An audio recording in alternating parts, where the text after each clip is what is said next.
Welcome back to the deep dive. We've got some pretty major news to get into today. Yeah, it's significant. The passing of former Nigerian President Muhammadu Buhari. That's right. His ex-spokesperson, Mallam Garba Shehu, confirmed he passed away in a UK hospital. So our mission here is to, quickly help you unpack the legacy. It's complex, often quite contrasting. Definitely. A leader who went from military ruler all the way to democratically elected president. It's quite a journey. It really is. We want to explore the key moments, the big challenges, and, well, the different ways his long career impacted Nigeria. And striking, isn't it, how his life story kind of mirrors Nigeria's own modern political path in many ways. Absolutely. I mean, his first big moment on the national stage was seizing power, a military coup. Yeah, back in '83. Right, 1983. Can you take us back there? What was happening in Nigeria when this young army officer stepped in? Well, it was a really turbulent time. Nigeria was facing serious economic problems, and corruption was seen as rampant. So Buhari, a general then, came in promising to clean things up.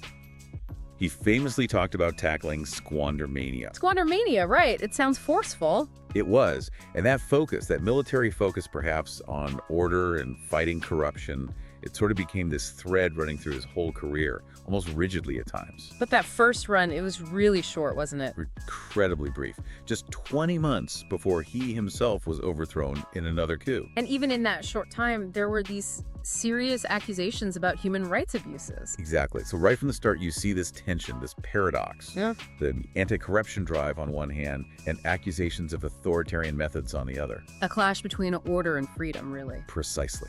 And that tension, it really defined his public life right through to his later presidency. It's amazing, then, that his political story didn't end there. Years later, Nigeria returns to democracy in the early 2000s, and he's back. He reemerges. And what's fascinating is he wasn't really known for, charisma. No, not at all. But he cultivated this strong reputation for personal integrity, honesty. Which is often seen as pretty rare in Nigerian politics, right?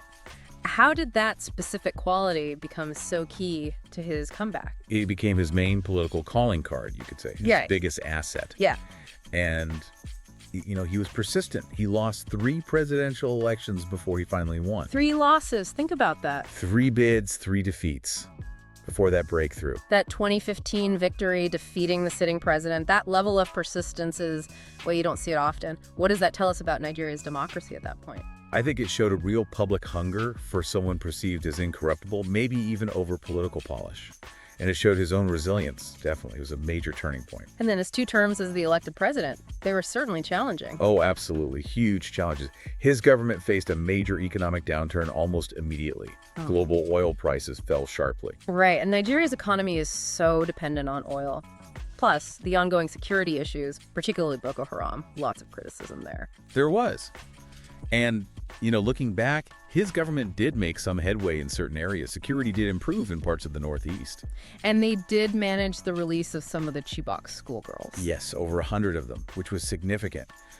But, and this is crucial, you also have those stark accusations of human rights abuses by the military under his command. The Lekki toll gate incident in 2020 comes to mind. The #EndSARS protests. Exactly. The shooting of peaceful protesters there, it really highlights that difficult, complex balancing act inherent in governing, especially under pressure. So when you put all these pieces together, his legacy, it feels like there are 2 completely different stories being told. That really gets to the heart of it. His legacy is a study in contrasts.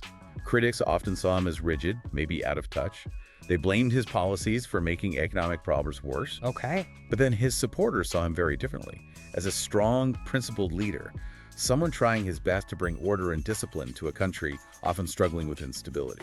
Firmness versus inflexibility, maybe. Something like that. And you really need to understand both viewpoints to get a full picture of his impact. So, as you reflect on this long, very impactful career of Muhammadu Buhari, all its different facets, we want to leave you with something to think about. Given this journey, from leading a military coup to becoming a democratically elected president, and these really starkly different views on his impact, what does Muhammadu Buhari's legacy ultimately tell us about leadership itself, especially in developing democracies that are juggling immense economic pressures and serious security threats? What are those inherent complexities and trade-offs involved?